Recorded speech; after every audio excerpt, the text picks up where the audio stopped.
Et donc, nous accueillons Dr Julie Geneste-Salence, psychiatre addictologue, qui va donc terminer cette journée avec un sujet, l'addictologie, une perte d'autonomie, point d'interrogation.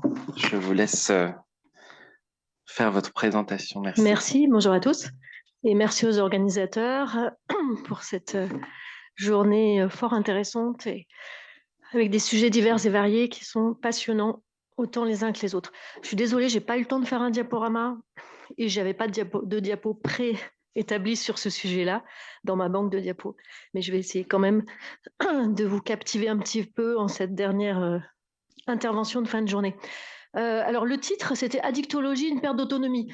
Alors je pense que c'est une erreur ou je n'ai pas reprécisé, mais c'est addiction, perte d'autonomie. Mais c'est assez intéressant parce que la question est de peut-être ça pose la question, est-ce que les addictologues sont en perte d'autonomie ou pas? Mais bon, je poserai la question à mon collègue et ami Georges Brousse, qui est professeur d'addictologie, qui ne peut pas être là aujourd'hui, sinon je pense que c'est lui qui serait intervenu à juste titre. J'ai pris le temps de discuter avec lui pour voir qu'est-ce qu'il aurait dit d'intéressant et je vais essayer de vous retraduire un petit peu ce dont on a pu réfléchir justement tous les deux autour de cette question de l'addiction et l'autonomie. Un premier constat, l'addiction entraîne une perte d'autonomie, c'est un vrai constat. Je ne me suis pas présentée d'ailleurs, je suis psychiatre, je suis responsable des urgences psychiatriques à Clermont-Ferrand, aussi du dispositif vigilance dont a parlé Édouard Laune tout à l'heure, un dispositif de prévention du suicide, et de la cellule d'urgence médico-psychologique qui intervient quand il y a des événements traumatiques. Mais c'est par rapport aux urgences psychiatriques, bien sûr, que je vais intervenir parce qu'on s'occupe aussi de toute l'addictologie. C'est un peu spécifique au modèle de Clermont-Ferrand, où il n'y a pas une équipe d'addictologie qui passe aux urgences, mais on est formé à l'addictologie, parce que moi je suis psychiatre addictologue, mes collègues aussi. Donc on s'occupe de l'addictologie, c'est 50% de notre activité à peu près aux urgences, donc c'est une grosse partie de notre activité quotidienne. Donc c'est un constat, il y a une perte d'autonomie. Ces patients-là, particulièrement quand ils arrivent aux urgences, souvent en fin de course, ont déjà perdu beaucoup. Hein, ils ont perdu bien sûr de leur liberté de s'abstenir de consommer. On va y revenir. Qu'est-ce que c'est que la dépendance? Et ils ont perdu aussi souvent beaucoup de choses. Euh, Conjoint, travail, plein de choses. Donc c'est un vrai constat. Ça ne se discute pas. C'est un fait. L'addiction est très souvent signe de perte d'autonomie. Euh, Quand on reprend la définition de l'addiction, dans nos classifications psychiatriques addictologiques, on a, on va dire, si on résume les choses, trois grands critères. Le premier, c'est la perte de contrôle. Donc ça rejoint évidemment cette question de la perte d'autonomie, mais ça fait écho à ce qu'on disait ce matin avec le philosophe, à la question de la souffrance aussi. Hein, quand je perds le contrôle de moi, il y a une souffrance majeure, et ça a aussi un retentissement bien sûr sur l'estime de soi. Euh, qu'on a évoqué à plusieurs reprises durant cette journée. Premier critère, perte de contrôle. Deuxième, la poursuite du comportement en dépit des conséquences, l'incapacité de s'abstenir, malgré que la personne perçoive bien sûr tous les risques en lien avec l'addiction et tout ce qu'il est en train de perdre. Donc une souffrance supplémentaire de cette incapacité de s'abstenir. Et le troisième critère, c'est que l'essentiel de l'énergie est passé à chercher et à se procurer le produit ou le comportement, en tout cas l'objet du comportement quand c'est une addiction comportementale. Donc il est prisonnier du manque. Hein. Donc quand on regarde cette définition-là, on voit bien effectivement qu'il y a un enfermement déjà et une perte d'autonomie qui est évidente. C'est difficile parce que c'est une définition qui est souvent un peu contre-intuitive. Parce que les addictions, on les connaît tous, les produits addictifs, on les connaît, on a tous un smartphone, on boit tous de l'alcool de temps en temps, peut-être on fume tous de temps en temps, mais on contrôle notre comportement et on a le sentiment que c'est tout à fait contrôlable. Donc c'est difficile d'imaginer que ce soit complètement incontrôlable. Donc intuitivement, on va penser qu'il y a une question aussi peut-être un peu de volonté, il y a une question, on le voit bien dans la façon dont on parle des patients addicts, souvent, par exemple, on dit oui, mais il faudrait qu'ils aient le souhait d'arrêter, il faudrait qu'il y ait un déclic, il faudrait qu'ils le décident, sinon on ne peut pas les aider. Hein, on a vraiment cette idée-là qui est encore assez présente de il faut attendre que la personne ait vraiment décidé pour qu'on puisse l'aider. Alors, c'est un petit peu vrai quand même, mais c'est beaucoup faux aussi ou peut-être complètement faux aussi. Mais en tout cas, il y a cette idée-là quand même, parce que comme c'est quelque chose qu'on fréquente aussi, ces objets addictifs, on a le sentiment que malgré tout, ce serait quand même un peu contrôlable. On oublie que dans la question de l'addiction, il y a autre chose qui se joue. Donc on arrive à qu'est-ce que c'est que l'addiction. Il y a souvent dans cette représentation, avant de parler de qu'est-ce que c'est que l'addiction, excusez-moi, un excès d'attribution de l'autonomie et de la volonté. Et particulièrement, alors en psychiatrie, c'est vrai en général, mais en addictologie, c'est encore plus vrai. C'est vraiment la partie de la psychiatrie, c'est quand même une sous-partie de la psychiatrie, pas que, mais aussi, où il y a le plus cet excès d'attribution de la volonté. Je ne veux pas dire par là pour autant que la volonté n'est pas utile, évidemment, on y reviendra, mais il y a un excès d'attribution de l'autonomie et de la volonté. Alors que se passe-t-il dans l'addiction, justement? Pourquoi il y a une perte d'autonomie?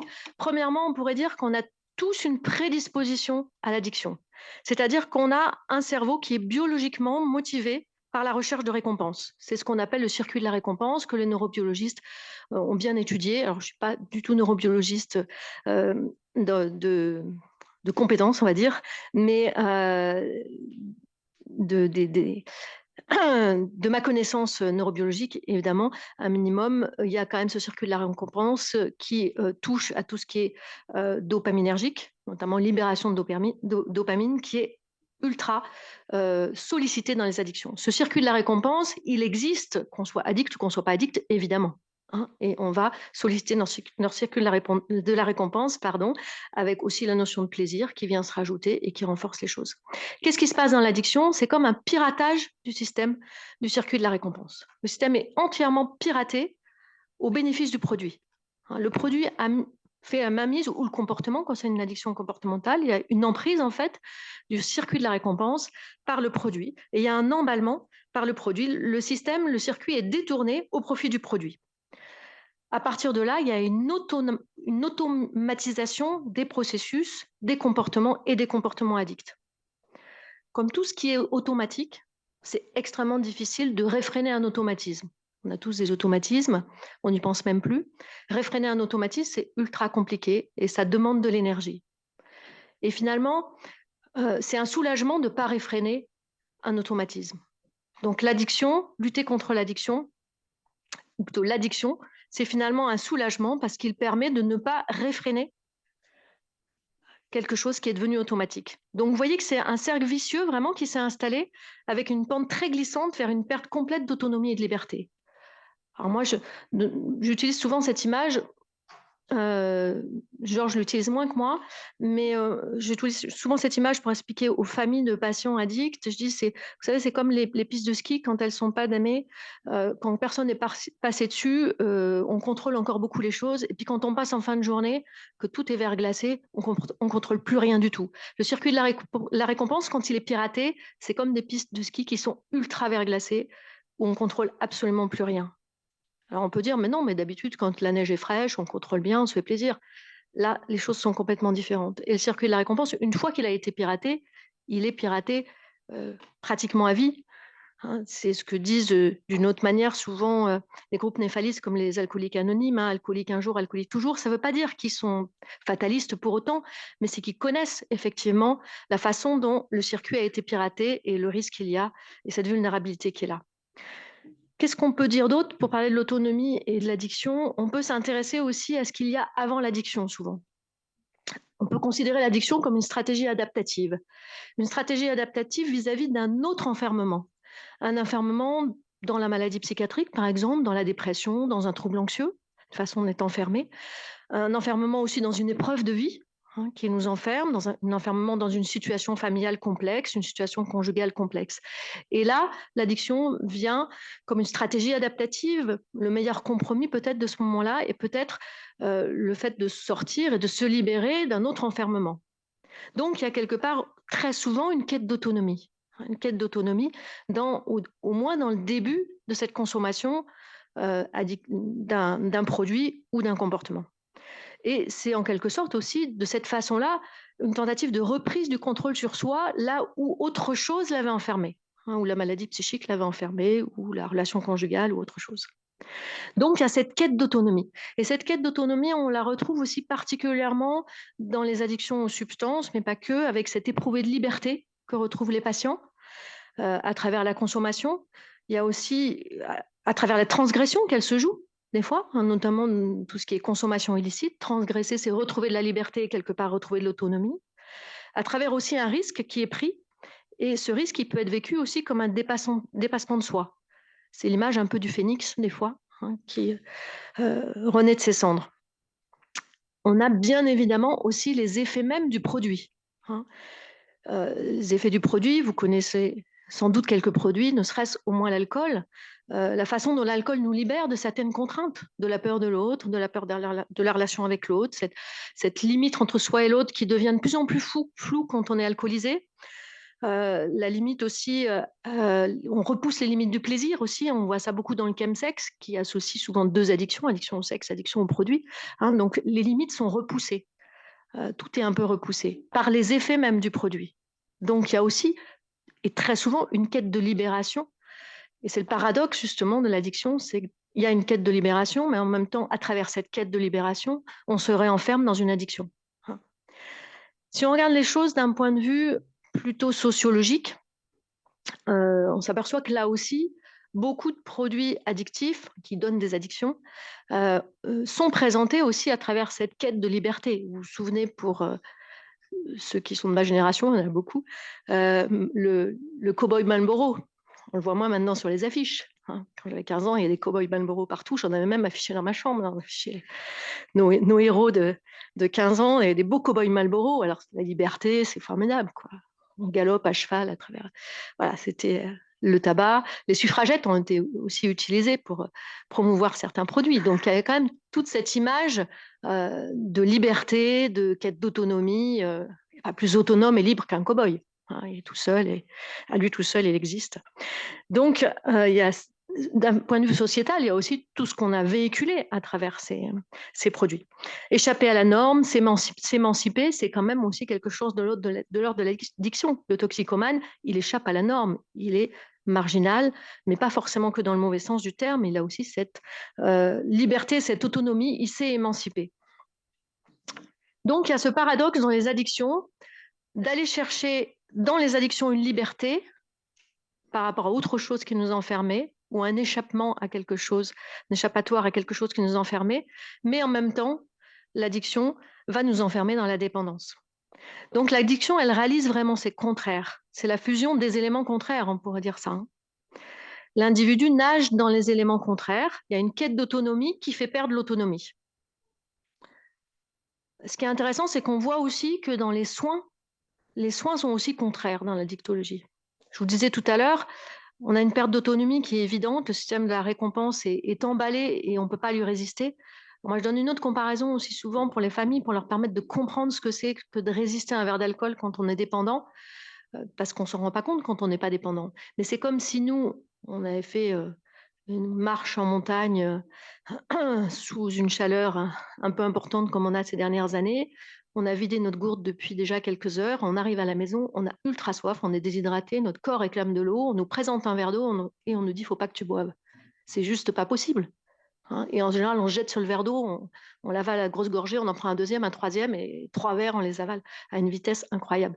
Ça donne une petite idée de ce que c'est que le craving chez quelqu'un qui est addict, hein. Ça n'a rien à voir avec nous, notre envie de boire un verre de vin. Évidemment que non, hein. C'est de l'ordre bien différent, c'est de l'ordre neurobiologique, et pas que, mais aussi neurobiologique. Donc, ça a une force majeure. Donc, il y a cette perte de liberté quand on prend conscience de ce craving, et en même temps, dans les soins, toute cette idée de dire non, il faut que le patient ait un déclic, il faut qu'il ait choisi, il faut qu'il décide. De quoi peut-il bien décider si le craving est si important, hein? Il est face à un dilemme qui est souvent complexe, le patient. Donc, il y a cet respect du déclic, on va dire, du choix et de l'objectif du patient. Et d'un autre côté, il y a ce craving qui est majeur. Et d'un autre côté, il y a de temps en temps des soins sous contrainte. Olivier Bézi disait ce matin qu'on n'en faisait pas dans les troubles addictifs. C'est vrai, globalement, on en fait très peu, mais on arrive quand même des fois à avoir une indication de soins sous contrainte, hein, de soins sans consentement. Parce que des fois, la gravité de la situation est telle qu'on en arrive pour pouvoir redonner l'autonomie au patient à contraindre, hein. Donc, ça nous arrive aussi avec les patients qui ont des troubles addictifs. Souvent, c'est quand il y a une comorbidité avec un autre trouble psychiatrique, mais des fois, ça peut être un trouble addictif pur qui met très en danger la personne, qui amène à un soin sans consentement. Mais ce soin sans consentement, c'est bien sûr pour lui redonner une liberté, une privation d'autonomie pour redonner une autonomie. Donc, on est dans ce paradoxe. Édouard disait tout à l'heure, la psychiatrie, on n'est pas encore dans les soins palliatifs. Je fais une petite digression, mais en fait, en y réfléchissant, en l'écoutant, et j'en discutais après avec lui à la pause, et finalement, il m'a dit, enfin, on est tombé d'accord. Peut-être le seul endroit dans la psychiatrie où les soins palliatifs sont déjà arrivés, c'est en addictologie. Avec toute la politique de réduction des risques, vous avez dû en entendre parler. Alors moi, aux urgences, c'est pas trop moi qui les mets sous méthadone, Subutex, c'est plutôt Georges Brousse, justement, avec toute son équipe. Mais toute cette politique de réduction des risques à prescrire des opiacés thérapeutiques qui n'ont pas pour objectif d'ailleurs maintenant de les supprimer plus tard. Au début, on disait c'est une étape, on les met d'abord sous méthadone, puis ensuite on dit méthadone. Mais en fait, non, maintenant, c'est un soin à part entière et c'est un soin qui, du coup, répond assez bien aux soins palliatifs tels qu'on les définit. C'est un vrai soin, ce n'est pas une attente que ça s'empire, c'est des vrais soins, mais qui sont palliatifs parce que voilà, on corrige, mais on règle pas, règle pas, enfin, on n'arrête pas le circuit de la récompense de s'emballer, mais en tout cas, on le maintient et on évite que ça se dégrade. Donc, les soins palliatifs sont quand même déjà arrivés là, ce qui est assez intéressant. Donc, je reviens à mes soins qui sont souvent contraires. Donc, la personne nage dans des éléments contraires, quête d'autonomie, perte d'autonomie, et tout ça rentre aussi dans quelque chose, on pourrait dire, d'amoral, pas d'immoral, mais d'amoral dans le sens où c'est étranger au domaine de la morale. La morale n'a rien à faire dans cette histoire. Et pourtant, c'est encore un des endroits où il y a le plus de jugement moral. Là aussi, c'est le paradoxe. On est dans quelque chose qui est complètement amoral et c'est sans doute le domaine des soins où il y a le plus de jugement moral dans les addictions. Dans la psychiatrie en général, mais dans les addictions, c'est terrible le jugement moral qu'on a sur les personnes. Elles sont toujours un petit peu responsables de leur rechute quelque part. Je caricature à peine, malheureusement. Donc, il y a ce paradoxe vraiment important, qui est une double peine, bien sûr, pour les patients, évidemment. On pourrait aussi regarder les choses d'un point de vue phénoménologique ou peut-être ontologique, si je peux me permettre de l'appeler comme ça, c'est peut-être un peu osé, mais au moins phénoménologique. On constate souvent chez les personnes qui ont une addiction, et c'est valable aussi dans la pathologie mentale, et ce que a dit David tout à l'heure m'a beaucoup aussi touchée quand il a dit qu'il ne savait plus qui il était. Et je trouve souvent chez les personnes addictes aussi, on s'aperçoit que souvent elles ne savent plus qui elles sont, mais elles savent ce qu'elles sont. C'est-à-dire qu'elles savent ce qu'elles ressentent, par quelles émotions elles traversent. Elles savent ce qu'elles traversent, mais elles ont du mal à savoir qui elles sont. Et c'est d'autant plus fort qu'avec les addictions, on touche beaucoup à tout ce qui est sensoriel. Et il y a une recherche et une quête justement de sensorialité, souvent à travers les addictions, pour retrouver sans doute qui on est, mais ça passe par des ressentis. Et souvent, il y a une difficulté à savoir qui ils sont. Alors, est-ce que c'est une cause ou une conséquence de l'addiction? Est-ce que parce qu'on a perdu qui on était, on va vers l'addiction? Ou est-ce que l'addiction nous enferme et finalement on sait ce qu'on ressent et on connaît le craving, ce désir, ce qui nous pousse à consommer et qui est plus fort que nous. Et finalement, ça prend tout le dessus et on ne sait plus qui on est. Je pense que c'est un peu ce que David disait tout à l'heure. Les symptômes sont tellement importants qu'au bout d'un moment, on n'arrive à plus savoir qui on est. Donc, est-ce que l'addiction est la poule ou l'œuf? Je ne sais pas. Mais en tout cas, c'est sûr qu'il y a quelque chose de l'ordre de la perte de l'identité. Et on pourrait dire, est-ce qu'on peut être autonome quand on ne sait plus qui on est? C'est la vraie question. Sans doute pas, effectivement. En conclusion, je pense que l'addiction est vraiment une pathologie de l'autonomie ou de la liberté. Ça rejoint, je voulais vous citer la phrase d'Henriet, mais qui a été citée par mon collègue tout à l'heure. Les maladies psychiatriques, c'est des pathologies de la liberté, et l'addiction, c'est tout à fait ça, c'est une pathologie de l'autonomie et de la liberté. L'enjeu pour nous, soignants, c'est de comprendre le sens de cette répétition et de cet enfermement, trouver le bon moment, là où il y a une fenêtre qui s'ouvre, pour essayer de sortir le patient de cette répétition, mais en même temps sortir de l'automatisation, c'est aussi prendre un risque, c'est le risque de l'autonomie, parce que nos automatismes sont salvateurs dans plein de moments, en fait. Ils nous enferment, mais ils sont aussi salvateurs. Et prendre le risque d'en sortir, c'est aussi prendre un risque. Il y a toujours, du coup, ces contraires-là qui sont présents chez la personne. On peut aussi appeler ça, et on l'appelle ça, nous, dans notre langage thérapeutique, de l'ambivalence. Hein.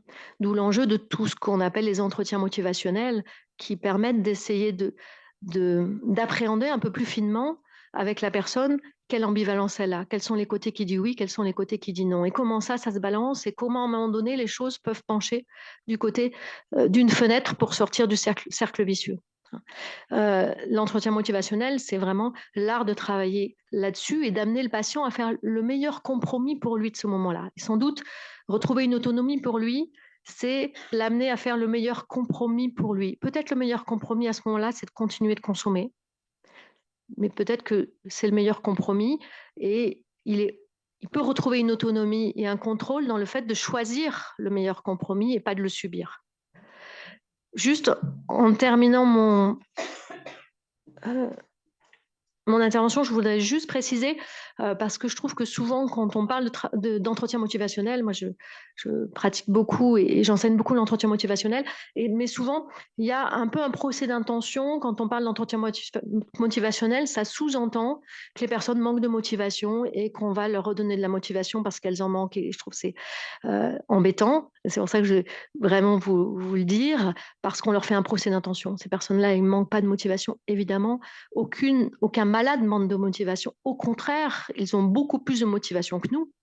Hein, nous, on n'est pas capable de refuser un verre de vin alors qu'on n'est pas addict. Et eux, ils sont capables de le faire alors qu'ils ont le circuit de la récompense. Donc, ils ont déjà beaucoup plus de motivation que la moyenne.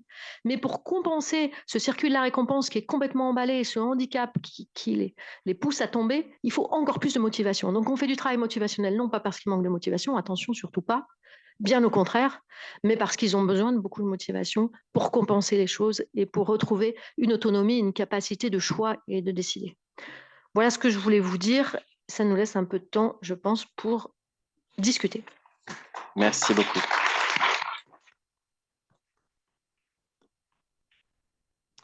Merci beaucoup pour cette présentation. Je me tourne vers la salle. Est-ce qu'il y aurait des questions? Oui. Merci beaucoup pour le topo très intéressant. Moi, j'aurais besoin de votre aide pour aider ces patients aux urgences qu'on ne peut pas forcer à se soigner, malgré les demandes des familles, des fois. Et surtout face à l'absence de possibilités, alors je parle pour mon hôpital, mais j'espère que ce n'est pas toujours pareil, il n'y a aucune solution pour les aider, à part traiter le syndrome de sevrage éventuellement là tout de suite, pour les hospitaliser, alors à part leur donner le numéro de l'équipe mobile d'addictologie, on est obligé de les faire ressortir des urgences comme ça. Il n'y a aucun moyen d'être hospitalisé entre guillemets en urgence pour une demande d'aide au sevrage, ce qui est souvent le motif de consultation. Du coup, effectivement, on répète beaucoup, on ne peut pas le forcer, on peut pas, c'est lui qui doit choisir. Donc, qu'est-ce qu'on peut faire à cette phase-là?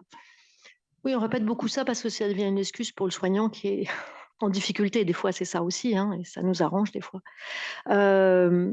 Et en fait, il y a plein de problèmes. Aux urgences, en général, les personnes qui arrivent pour une addiction aux urgences, elles n'arrivent pas pour l'addiction aux urgences. Elles arrivent pour un autre souci. Elles sont tombées, elles ont eu un accident de voiture et on leur trouve une alcoolémie importante, ou les proches les amènent, mais ce n'est pas elles qui sont là pour demander de l'aide.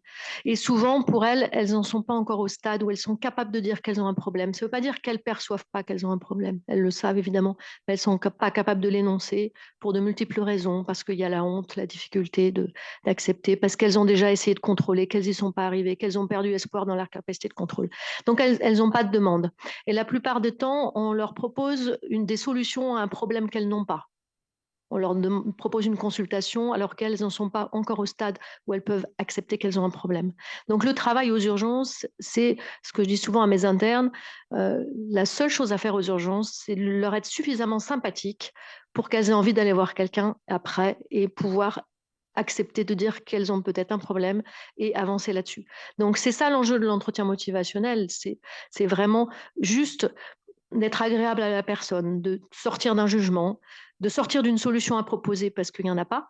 Il y en a bien quelques-uns des fois qui viennent aux urgences pour demander une solution. Et là, évidemment, il faut leur en donner. hein. Mais très souvent, non. Et très souvent, on va leur parler de leurs problèmes alors que ce n'est pas le moment, elles n'avaient pas envie. Respecter ce refus d'en parler à ce moment-là, mais de leur proposer d'en parler plus tard et de mettre des mots en disant, voilà, aujourd'hui c'est compliqué, je pense que vous n'avez pas envie de parler de ça parce que voilà, vous avez eu un accident et il y a d'autres choses peut-être à traiter plus importantes. S'il y avait de l'alcool dans le sang, est-ce que vous êtes juste d'accord pour qu'on se revoie à un autre moment, revoir quelqu'un à un autre moment, juste être sympathique pour que la personne puisse accepter et se sente accueillie comme elle est, sortir du jugement, sortir de la honte et pouvoir faire un pas de plus. Donc l'enjeu aux urgences, c'est juste d'accepter et de faire accepter le système de soins, que le système de soins soit bienveillant et accueillant. Donc peu importe si on n'a pas quantifié, si on n'a pas évalué les choses, voilà. S'il y a eu de la chaleur, de l'accueil inconditionnel de l'autre et l'envie d'aller reconsulter le médecin généraliste qu'on peut contacter, si les électologues, effectivement, sont pas très nombreux. C'est ça l'enjeu aux urgences. Et après, il y a toutes les techniques d'entretien motivationnel qui sont vraiment dans cette philosophie-là, hein, qui permettent souvent d'ouvrir les choses. Moi, je me souviens d'un patient qu'on voyait aux urgences très souvent et voilà, on était sans doute dans des soins palliatifs, on le voyait. À chaque fois, on allait le voir, mais il avait un alcoolisme grave, il arrivait tout le temps avec 4-5 grammes d'alcoolémie. Mais à chaque fois, on allait le voir. Bon, on n'arrivait pas à progresser, mais voilà, on prenait toujours le temps de le voir, on le connaissait bien, etc. Et un jour, je l'ai croisé quelques années plus tard au tram devant le CHU avec un petit attaché-caisse, je ne l'ai même pas reconnu. Il est venu vers moi, il m'a dit, vous ne me reconnaissez pas? Je dis, écoutez, non, je suis désolée, mais je vois beaucoup de monde, alors je suis vraiment désolée, mais je ne vous reconnais pas, mais sans doute que si vous me reconnaissez, on a dû se voir. Il me dit, mais je suis monsieur Untel. Et alors là, bien sûr, le nom m'a tout de suite parlé. Je dis, mais je ne vous aurais jamais reconnu. Et je lui dis, mais vous avez l'air d'aller très bien. Et il me dit, oui, oui. Et donc, on a parlé de son problème d'alcool, etc. Et il m'a dit que du coup, il s'était sevré suite à un infarctus où il avait été en cardiologie. Donc, c'est l'infarctus, à un moment donné, qui a été le facteur déclenchant pour lui, voilà, qui a permis de faire le pas. Et je lui ai dit, bah, je suis ravie parce que nous, on vous a accompagné du mieux qu'on pouvait, mais pas jusqu'au sevrage. Et là, il m'a dit quelque chose d'intéressant. Il m'avait dit, mais vous savez, je ne serais jamais arrivée jusqu'en service de cardiologie si à chaque fois votre équipe n'avait pas été si accueillante avec moi, si accueillante avec moi. Il m'a dit, c'est vous qui avez fait qu'à un moment donné, j'ai tenu jusqu'à ce que cet événement d'infarctus me permette après de rentrer dans une démarche de soins par rapport à l'alcool. Et c'était sacrément intéressant. C'était un sacré beau retour sur la qualité d'accueil, en fait, hein, où ce patient, bah voilà, et pourtant à un moment donné, il était SDF, enfin voilà. Mais mon équipe continuait d'aller le voir à chaque fois, on prenait le temps de discuter avec lui, etc. Voilà, je ne sais pas si ça répond à votre question, ça donne quelques pistes peut-être pour les urgences. Oui, ça donne quelques pistes. Et puis après, bon, le peu de patients qui sont en demande, de toute façon, malheureusement, on n'a pas de solution pour les... Enfin, à part un suivi ambulatoire, on n'a pas d'autre solution. Et ça, bon, c'est un autre problème.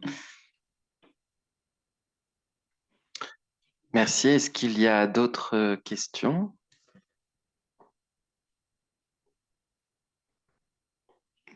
Bon, oui. J'en ai peut-être une rapide. Vous avez évoqué les addictions. Est-ce que vous pourriez nous dire précisément, est-ce qu'il y a une addiction qui soit plus réfractaire ou plus difficile à aborder dans un parcours de soins? On a beaucoup parlé d'alcool. Est-ce que effectivement les polytoxicomanies sont des éléments bien sûr en faveur d'une difficulté supplémentaire? Est-ce que la singularité des personnes qui sont touchées par ça ont des prédispositions? Voilà, donc peut-être qu'il y a peut-être un petit passage par cette explication-là. Je pense que ce n'est pas tant le produit ou le comportement addictif qui fait la différence, mais c'est plutôt le lit qui fait l'addiction, la comorbidité, c'est-à-dire qu'est-ce qu'il y a derrière. Des fois, il y a des personnes qui ont un parcours de vie extrêmement traumatique avec des personnalités borderline, comme on le voyait. Et là, l'addiction, elle vient vraiment colmater quelque chose. Donc, forcément, c'est beaucoup plus compliqué d'aller soigner l'addiction parce qu'elle sert vraiment de colmatage. Donc, c'est plutôt cet ensemble, en fait, hein, et c'est ce que George Bruce appelle des pathologies duelles, c'est-à-dire que l'alcool vient renforcer la maladie psychique et la maladie psychique vient renforcer les produits, en fait. Et les deux pathologies s'auto-alimentent, en fait.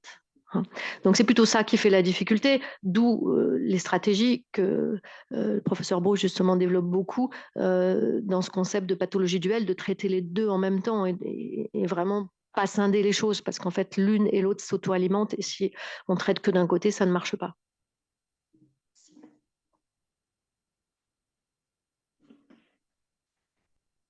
Désolée, j'ai encore une question qui me vient par rapport à ce que vous avez dit sur votre profil particulier à Clermont-Ferrand.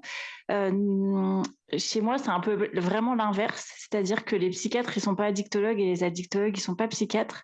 Donc souvent, on a un patient addict, entre guillemets, qui vient et le psychiatre, il dit, c'est pas psychiatrique, c'est addictologique. Et ça, c'est un sacré ping-pong et c'est compliqué. C'est bien, c'est pour ça qu'on se félicite d'être à Clermont-Ferrand. Ouais. Après, ça dépend de par quelle spécialité est portée l'addictologie. Très souvent en France, elle est portée par la psychiatrie, mais ce n'est pas le cas dans toutes les villes. Nous, à Clermont-Ferrand, elle est portée par la psychiatrie depuis, historiquement, elle a toujours été portée par la psychiatrie. Donc, tous nos internes passent en addicto, beaucoup deviennent addictologues. Il y en a une dans la salle qui va devenir addictologue, je crois aussi d'ailleurs. Donc, nous, c'est très en lien. Après, même dans des villes où la psychiatrie porte l'addictologie, il y a souvent aux urgences l'équipe de psychiatrie, d'urgence psychiatrique et les addictologues qui passent. Nous, on milite depuis très longtemps pour dire déjà, on est tellement sous-effectifs tous que c'est quand même mieux qu'il n'y ait qu'une équipe qui fasse les deux, mais on n'est pas forcément entendu, mais c'est pas grave. Nous, en tout cas, on est content de l'aide, ça simplifie beaucoup de choses parce que, comme on le disait en plus, les patients addicts qui arrivent aux urgences, ils sont souvent comorbides, donc il y a souvent de la psychiatrie derrière. Donc, l'addictologie de liaison, voilà, on ne va pas traiter le sevrage tabac aux urgences, c'est pas le lieu. Donc, ça nous semble le bon modèle, mais pourrait nous aider à le proposer ailleurs. On en parle, on dit que ça marche, qu'on en est content, mais c'est vrai que je pense que c'est un modèle qui, pour de multiples raisons, est le modèle le plus intéressant en ce moment, en plus, avec la carence de psychiatres et d'addictologues. Merci beaucoup. Merci pour votre intervention.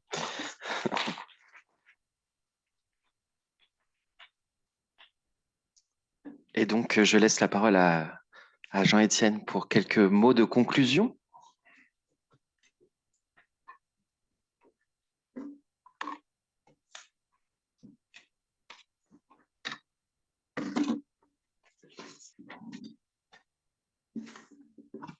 Très rapidement, parce que c'est comme les mots d'introduction, il ne faut pas qu'ils soient trop longs, surtout quand les gens doivent repartir dans la neige et dans le froid. Non, il me reste à remercier tous les intervenants, parce que vraiment, j'ai beaucoup apprécié cette journée. Grâce à tous les intervenants, d'abord, la construction du programme, même si les perles du collier étaient relativement évidentes, enfin, quand avec Eric on en a parlé, mais l'organisation dans le timing ne l'était pas nécessairement, parce qu'il y avait les impératifs des uns, des autres, ceux qui pouvaient se déplacer, ceux qui ne pouvaient pas se déplacer, ceux qui avaient autre chose. Et finalement, je me suis dit que il y avait presque une certaine logique dans l'organisation, et de terminer par ce très beau topo de Julie, c'était vraiment très très bien, à la suite du suicide, à la suite des aidants au sens large, père aidant, infirmier aidant, famille aidante, puis ce matin sur différentes techniques, et d'avoir débuté par la question, je parle bien sûr de Jean-François Delphi, mais après d'avoir la question de la folie, qu'est-ce que c'est, enfin cette définition. Vraiment, et j'allais dire, Julie a apporté m'a apporté une réponse, qui était une réponse qu'on aurait pu, qu'on aurait pu évoquer dans le topo de philosophie de ce matin. C'est finalement est-ce que toute la maladie psychiatrique ne se résume pas à une perte du contrôle de soi? On parlait du perte du contrôle de soi. Et je me dis, la perte du contrôle de soi, c'est la perte d'autonomie. Et finalement, en choisissant cette thématique, au départ, je voyais l'autonomie déclinée sous différentes formes, comment redonner. D'ailleurs, j'ai utilisé ce terme qui a été corrigé par plusieurs d'entre vous en disant mais c'est pas c'est pas donner ou redonner ou maintenir. J'avais utilisé le mot maintenir, mais c'est vraiment créer l'autonomie. Mais finalement, est-ce que l'autonomie de la personne n'est pas la thérapeutique qu'il faut apporter à la maladie psychiatrique? Et en redonnant le contrôle de soi aux personnes, mais peut-être aussi en nous redonnant à nous le contrôle de nous-mêmes. Peut-être que c'est comme ça qu'on peut soigner notre société. Donc vraiment, je suis très très content et très heureux de cette journée. Donc un immense merci aux intervenants, un immense merci à vous tous et qui avez fait l'effort de venir et d'assister et de rester. Un très grand merci à Christine Fertier, à Anne, à toute l'équipe de l'espace régional qui nous ont aidés, à Eric qui a été une cheville ouvrière pour l'organisation de cette journée. Un très grand merci à Monsieur Duval qui assure la technique, c'est avec une gentillesse extraordinaire à chaque fois et vraiment un grand merci. Un grand merci à la région qui nous accueille dans cet hôtel qui, je ne devrais pas le dire dans une réunion régionale de la nouvelle région, mais en tant qu'Auvergnat, on a toujours un petit pincement au cœur quand on parle de région annexée. Et donc, un immense merci à toutes et à tous. Bonne fin de journée, bonne fin d'année, bon retour. Et puis, rendez-vous maintenant aux printanières. A priori, elles seront lieu à Lyon. On ne sait pas encore le thème, mais on vous tiendra au courant. Et puis surtout, comme vous l'avez compris ce matin avec l'intervention de Jean-François Delfrécy, il va y avoir pendant le premier semestre de 2026 les états généraux de la bioéthique. On va avoir pas mal d'animations et de réflexions pour essayer de faire remonter la voix des citoyens que nous sommes, pour essayer de modifier, je ne sais pas, en tout cas vivre les lois de bioéthique. Merci beaucoup et à très bientôt.